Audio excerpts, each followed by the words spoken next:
सोचो एक ऐसा आदमी जिसके पास लोग खुद आकर कहते थे कृपया हमारा पैसा अपने फंड में ले लीजिए। दुनिया के बड़े बैंक, अरबपति और चैरिटी फाउंडेशन सब उस पर आंख बंद करके भरोसा करते थे क्योंकि उन्हें लगता था वो शेयर मार्केट का जीनियस है। लेकिन सच्चाई कुछ और ही थी। वो पैसा कमा नहीं रहा था, वो एक बहुत बड़ा खेल खेल रहा था। एक ऐसा खेल जो इतिहास का सबसे बड़ा इन्वेस्टर धोखा बनने वाला था और उस खेल का मास्टरमाइंड था बर्नी मैडॉफ। कहते हैं उसने करीबन $65 बिलियन का खेल खेला और हजारों लोगों की जिंदगी पल भर में बदल दी, जिसने पूरी दुनिया को सालों तक बेवकूफ बनाया। लेकिन सवाल ये है आखिरकार उसने ये कैसे किया। बर्नी मैडॉफ का जन्म 29 अप्रैल 1938 को न्यूयॉर्क सिटी में हुआ था। उसका परिवार बहुत अमीर नहीं था लेकिन बिल्कुल भी गरीब भी नहीं था। उसके पिता रैल्फ मैडॉफ एक छोटा सा बिजनेस चलाते थे और माँ साल्विया मैडॉफ परिवार के काम में मदद करती थी।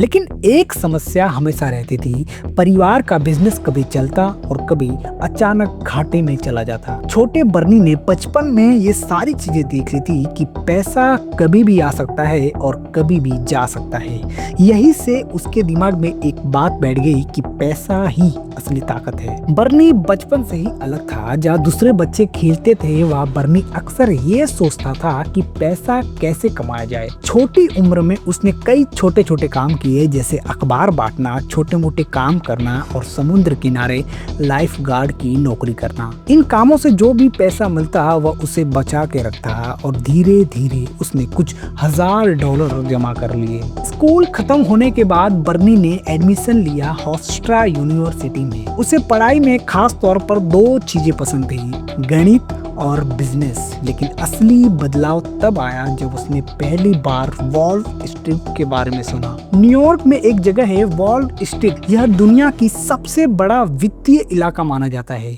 यहाँ बड़े बड़े इन्वेस्टर शेयर खरीदते हैं और बेचते हैं और लाखों करोड़ों डॉलर कमाते हैं। कॉलेज के समय से बर्नी ने यह सब कुछ देखना शुरू किया। उसको ये समझ में आया कि स्टॉक मार्केट में पैसा बहुत तेजी से बन सकता है और यहीं से उसने शेयर मार्केट का चस्का लग गया। सच कहे तो बर्नी ने किसी एक इंसान को देखकर यह काम शुरू नहीं किया, लेकिन वह अक्सर वॉल स्ट्रीट के बड़े ट्रेडर्स और स्टॉक ब्रोकर्स के बारे में सुनता था। उसे समझ में आया कि स्टॉक ब्रोकर्स लोगों का पैसा इन्वेस्ट करके अच्छा कमीशन कमाते हैं। यही देखकर उसने तय किया कि बस मुझे भी यही काम करना है। साल 1960 बर्नी सिर्फ 22 साल का था, तभी उसने अपनी पहली कंपनी शुरू की, Bernard L Madoff investment securities. लेकिन यहाँ एक दिलचस्प बात है, यह कंपनी सिर्फ उसने $5000 से की थी। यह पैसा उसने लाइफ गार्ड और छोटे मोटे काम करके बचाए थे।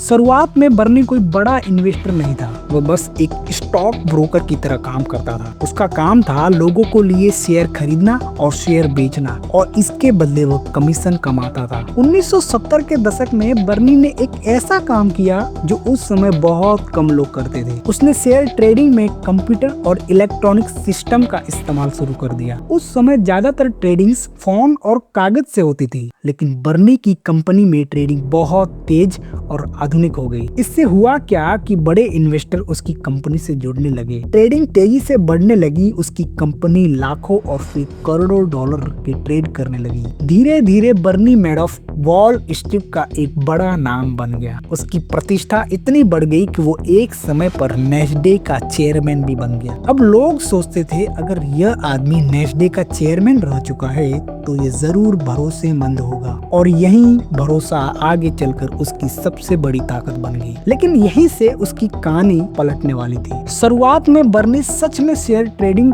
और ब्रोकरेज का काम करता था, लेकिन जैसे जैसे उसकी कंपनी बड़ी होती गई वैसे वैसे उसका दबदबा भी बढ़ने लग गया। इन्वेस्टर लगातार प्रॉफिट चाहते थे और यही से उसकी जिंदगी का खतरनाक फैसला शुरू हो गया। वो फैसला जिसने आगे चलकर इतिहास का सबसे बड़ा इन्वेस्ट धोखा बना दिया। 1970 1970 और 1980 के दशक में शेयर मार्केट में कई बार उतार चढ़ाव आने लगे। कुछ इन्वेस्टमेंट में नुकसान होने लगा। अब बर्नी के सामने एक मुश्किल फैसला था और वो ये, उसने अपनी जिंदगी का सबसे खतरनाक फैसला लिया।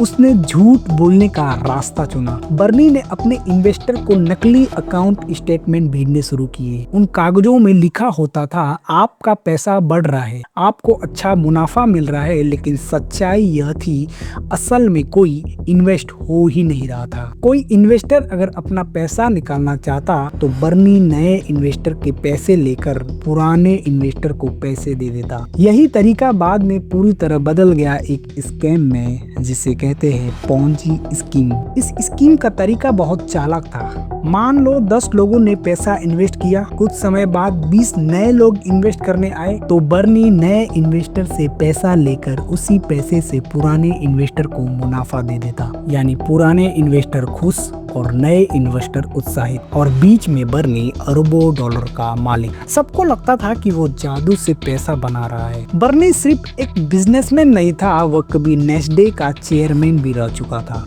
लोग सोचते थे अगर इतना बड़ा आदमी है तो भरोसेमंद ही होगा, और यही उसकी सबसे बड़ी ताकत बन गई। अक्सर स्कैमर्स कहते हैं हम आपको 50 से 100% मुनाफा देंगे, लेकिन बर्नी ने उल्टा खेल खेला। वह कहता, मैं हर साल सिर्फ 10 से 12% रिटर्न देता हूँ। ये सुनने में सामान्य लगता है, लेकिन अजीब बात ये है, चाहे मार्केट ऊपर जाए या नीचे, आपको उससे हमेशा फायदा होगा। असल में बर्नी की कंपनी में कोई इन्वेस्ट होता ही नहीं था। नकली रिपोर्ट्स, नकली स्टेटमेंट और नकली ट्रेडिंग रिकॉर्ड्स होते थे। बर्नी मैडॉफ के जाल में सिर्फ आम लोग नहीं फंसे, उसके इन्वेस्टर में शामिल थे बड़े बैंक, हॉलीवुड सेलिब्रिटी, अरबपति बिजनेसमैन और चैरिटी फाउंडेशन। लोग एक दूसरे को देखकर इन्वेस्ट करते गए और देखते ही देखते ये स्कैम दुनिया का सबसे बड़ा वित्तीय जाल बन गया। सच सामने आया साल 2008 में। दुनिया में एक बहुत बड़ा आर्थिक संकट आया, ग्लोबल फाइनेंशियल क्राइसिस। इन्वेस्टर को अपने पैसे की जरूरत पड़ी, सब लोग एक साथ अपना पैसा वापस मांगने लगे, और यहीं से बर्नी की नकली दुनिया टूटने लगी, क्योंकि असल में पैसा था ही नहीं। दिसंबर 2008 बर्नी ने अपने बेटे को सच बताया और कहा यह सब एक बहुत बड़ा स्कैम है। उसके बेटे ने तुरंत पुलिस को खबर दे दी और कुछ ही दिनों में बर्नी मैडॉफ गिरफ्तार हो गया। जांच में पता चला उसने लगभग $65 बिलियन का स्कैम किया था। 2009 में कोर्ट ने फैसला सुनाया, बर्नी मैडॉफ को 150 साल की जेल, पूरी संपत्ति जब्त कर ली गई। हजारों लोगों की जिंदगी बर्बाद हो चुकी थी। कई लोगों ने अपने पूरी जिंदगी की कमाई खो दी थी। 2021 में जेल में ही बर्नी मैडॉफ की मौत हो गई, लेकिन उसकी कहानी आज भी दुनिया को एक चेतावनी देती है।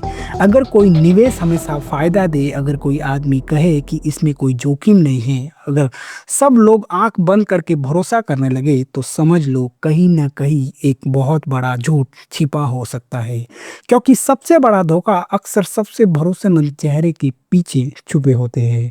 मिलते हैं दोस्तों नेक्स्ट वीडियो में।